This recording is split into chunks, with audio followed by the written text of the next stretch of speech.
Hi, I'm Taylor Edmonds. I'm a poet and performer from Barry in South Wales. I now live in Cardiff, where I work with Where I'm Coming From Open Mic, which is a monthly open mic usually in Tramshed that promotes underrepresented writers and writers of colour in Wales. I'm currently working on what will hopefully be my first collection, and that's going to be called Shedding Skin.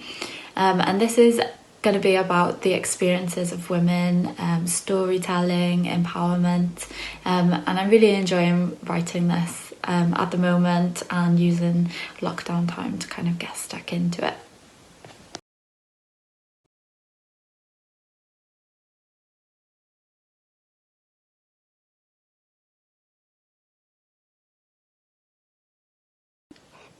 What made me write poetry? I think I was writing poetry before I knew what poetry was, or that what I was writing was poetry. I didn't really associate what I was doing with the kind of poetry that we were learning about in school, and it wasn't until I was exposed to more contemporary poetry that I kind of thought that this is kind of the same sort of thing that I'm doing. A name that really sticks out to me was Wars and Shire. I read her collection, Teaching My Mother How to Give Birth, and that opened up like a whole new world for me with poetry. I felt it was in line with the kind of things I was talking about, like, you know, being a woman, feelings, family, emotion, very like emotion driven work with rich imagery she uses a lot of, and she brings her culture into it as well. So through that, I think poetry has become a way for me to process my thoughts and feelings, emotions, comment on the things that have happened to me in my life or happened to people around me. But I think the best of my work happens where I can take something from real life or some sort of realistic element, but run with it in my imagination and turn it into something different entirely. I really like playing with surrealism and just strange situations and kind of just going wild with my imagination. And I guess that's because if you're sticking to true life, it has that rigidness, and you kind of, maybe it's about a person and you worry what they're gonna think when they read it. But if you just take things somewhere else entirely and borrow bits from real life, then you have a lot more freedom. I think Sylvia Plath talks about that in an interview with the BBC at some point, and she says that it's important to be able to borrow from real life but to take it somewhere else in your work, and that was her response to being called a confessional poet, which I have a lot of feelings about. Confessionalism, the idea of confessionalism in poetry, and I think she did too. For example, Sharon Olds, who is an amazing poet that I love, has completely rejected the confessional label. And I think this idea of confessional poetry has come back quite a lot recently, especially with spoken word, where people are talking about really personal experiences.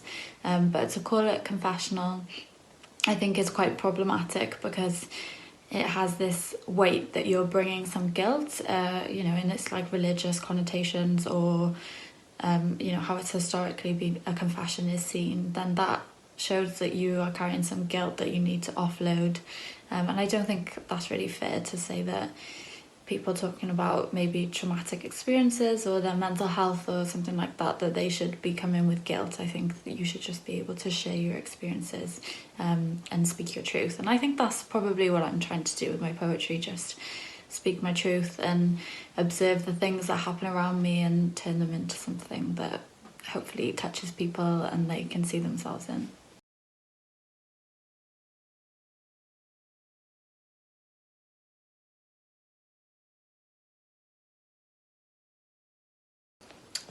So recently I was one of the lucky winners of Literature Wales's Rising Stars Awards for 2020, along with a couple of other poets. And this was a competition for children's poetry. So this is something that I've only really kind of started thinking about and started writing for lately. So I entered this kind of just giving it a good go, and luckily I received one of the awards. So this project was for BAME entrance only, and as one of the winners I received I'll receive publication online and hopefully in a future pamphlet. I'll also get to shadow the Children's Laureate for Wales in a school session. Unfortunately, that's been put off because of COVID-19, but looking forward to when we can do that in the future. I'm really loving facilitating creative writing, so to have the experience of doing that in a school I think will also be really beneficial. I also got a cash prize, and it was just really good for my confidence.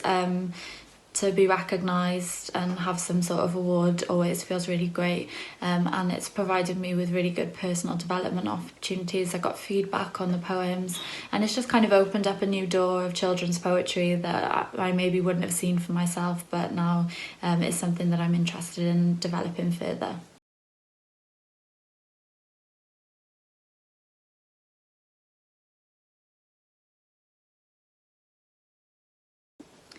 So I finished my MA in creative writing at Cardiff Uni last September. I think it's had a huge impact on my development as a writer. I also was lucky enough to do an undergrad in creative writing, which I did at the Uni of Gloucestershire in Cheltenham.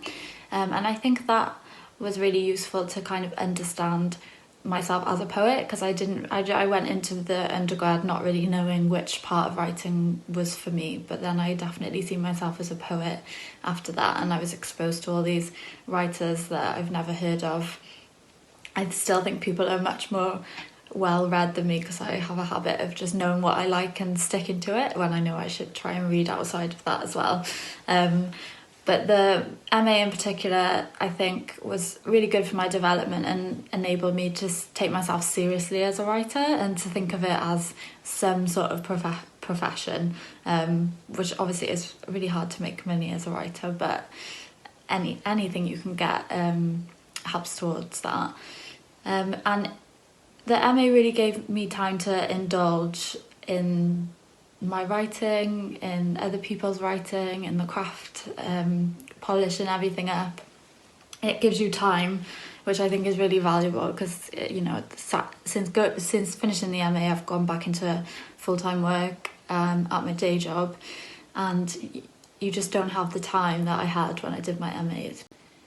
And another really useful thing during the MA was having regular workshops with other people who are on the course, and you get used to having people tear your work apart, and you realise that it is necessary for your writing to be the best it can be. You might think something's great, or you might think something's really bad, and then you take it to a workshop and you have really useful, constructive feedback.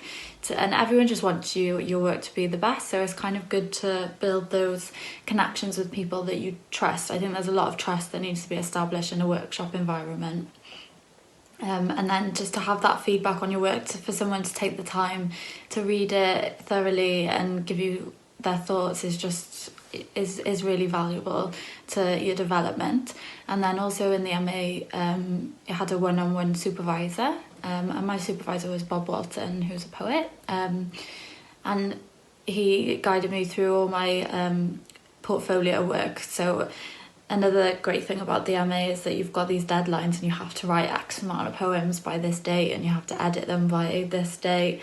And I never would have written as many poems as I did in a year ever during the MA.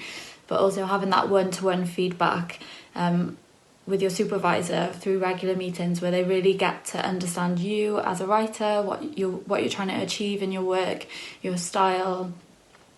So to have that relationship again is really beneficial, and something that has done my work a lot of good.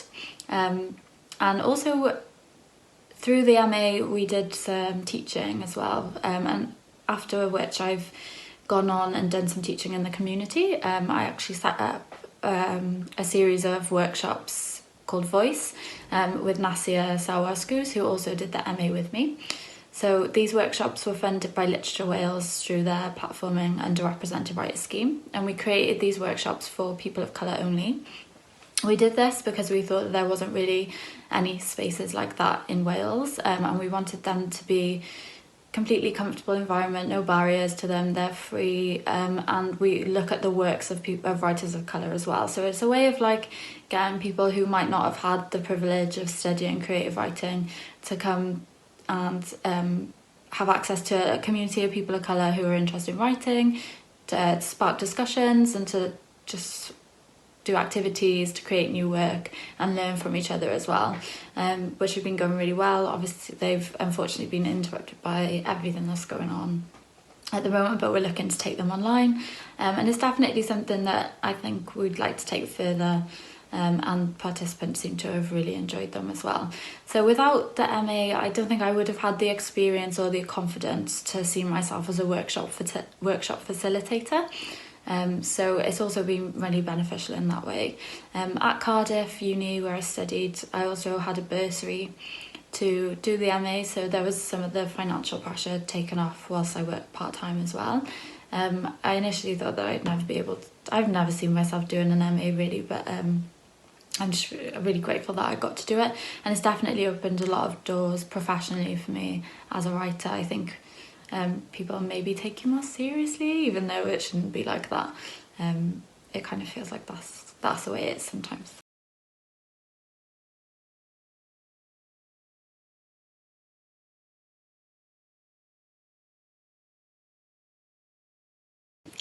So some of my favourite poets, past and present, I've written a little list on my laptop, which I'll just peep at. So lately I've been really into Ocean Vuong. I think I might have his book here. So this is his poetry book, Night Sky with Exit Wounds. And he's also written a novel called On Earth We're Briefly Gorgeous. He is a beautiful writer. He deals a lot with like family relationships and intimacy, which is something that I think comes up in my work a lot as well.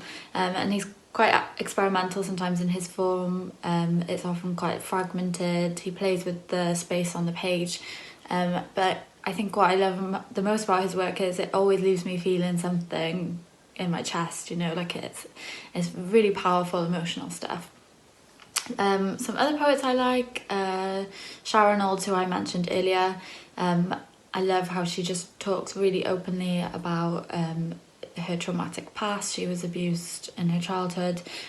She talks about sex and her body, you know, just really upfront, and she's very raw and honest, and I really admire that. Some current poets in London, I really like the work of Caleb Femi. He's a poet and he does music as well, and he kind of merges the two together, and he also does a lot of like visuals for his work, which is something that I'm really interested in doing with my own work, and he just creates this amazing merge of the poem, music and visuals, which is just super powerful and takes the work to the next level, I think, definitely.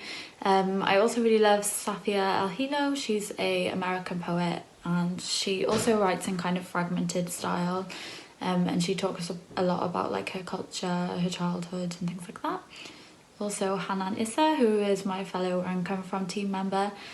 She released her pamphlet, My Body Can House Two Hearts, and it's all about being in two places. So she's like half Welsh, half Iraqi, and she just writes beautifully about her heritage, her culture, and she's just great, but I am obviously biased as well.